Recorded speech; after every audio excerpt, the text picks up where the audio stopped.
Everyone's favorite former president, Obama, on Friday denounced the Supreme Court's decision striking down Roe v. Wade, calling it an attack on the essential freedoms experienced by millions of Americans.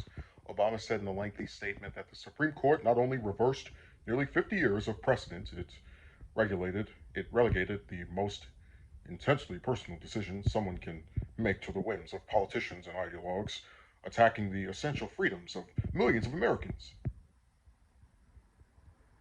He noted that across the U.S., states have moved to pass bills restricting abortion access. In a joint statement with his wife, for First Lady Michelle Obama, Obama said that what Roe recognized is that the freedom enshrined in the 14th Amendment of the Constitution requires all of us to enjoy a sphere of our lives that isn't subject to meddling from the state. The former president also said the decision is unlikely to significantly reduce abortions, which he noted have been going down over the past several decades as a result of better access to contraception and education. Obama stressed that those without money access transportation and leave from work would be impacted the most. The conservative majority court ruled in a 6-3 decision to uphold Mississippi's 15-week abortion ban, which directly clashed with Roe. The former Democratic president said Friday's ruling should serve as a powerful reminder of the central role the courts play in protecting our rights and of the fact that elections have consequences. Oh my God. He also urged people to join with the activists and act by joining local protests, volunteering, and voting in the midterm elections on November 8th. Because in the end, if we want judges who will protect all, and not just some, of our rights, then we've got to elect officials committed to doing the same, he added. So the thing with this statement is, I agree with people not having access to transportation being impacted the most, then depending on what state you live in, especially in the South. But what kind of irritates me is him saying elections have consequences because if you have a group of people who you can't vote for, or in any case vote against, that are going to sit on a court for 10 years, 20 years, 30 years. I mean, take this for example. Let's pretend I was same age as I am now and I was a woman and I was pregnant. I lived in, like, let's say, what's a conservative state? Let's say North Carolina. And on this court, you have Clarence Thomas, who's been on the Supreme Court since before I was alive or existed, and he votes to strike down Roe v. Wade.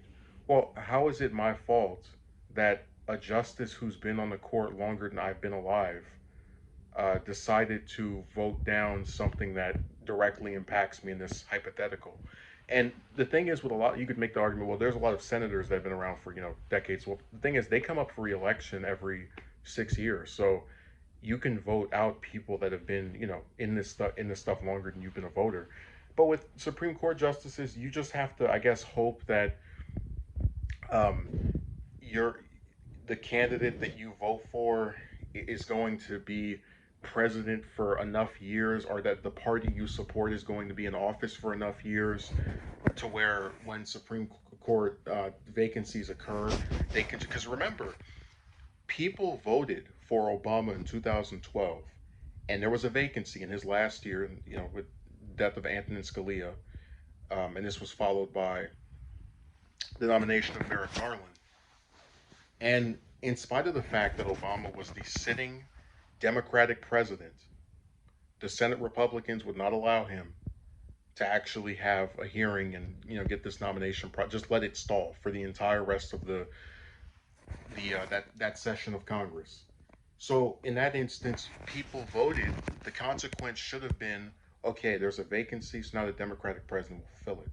And instead, they didn't. So it's one of those things where I really I don't understand what point he's trying to make about elections having consequences, because in that instance the Democratic president was voted in, and then he just wasn't able to actually do anything because the opposition party was so powerful with their Senate majority.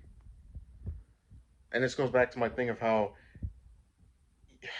people don't get like caught up in the different minutiae of, oh, how many members of the House are Democrats, how many members of the Senate are Democrat. Like, most people don't get caught up in that. They usually get excited for presidential elections because that's somebody they'll see on TV over and over, but you just won't see a public that's actively engaged with this stuff enough for it to matter. But even if they were, I'm really trying to figure out what could have been done here to avert this if you have justices that get put on the court for literal.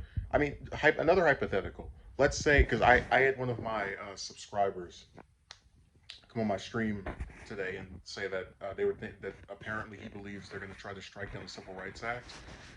Let's say in 20 years, there's 7 Republicans on the Supreme Court, or I guess, excuse me, right wingers on the Supreme Court, and they strike down the Civil Rights Act.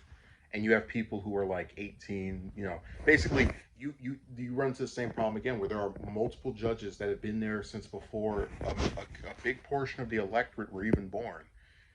How is it their fault or something that they did wrong that they're getting, again, a group of people who are not elected, cannot be held accountable, who are making a decision that is publicly not popular? What are they supposed to do besides run around and protest? Which how is that going to be effective? Is protesting going to corral these judges into resigning? So I said it's just I don't. There's certain stuff that you really can't effectively fight against because you have a system that doesn't allow you to do something that can be consequential towards those that make public policy. So I agree with some of the statement. I think some of the rest of it is kind of goofy, but it is what it is.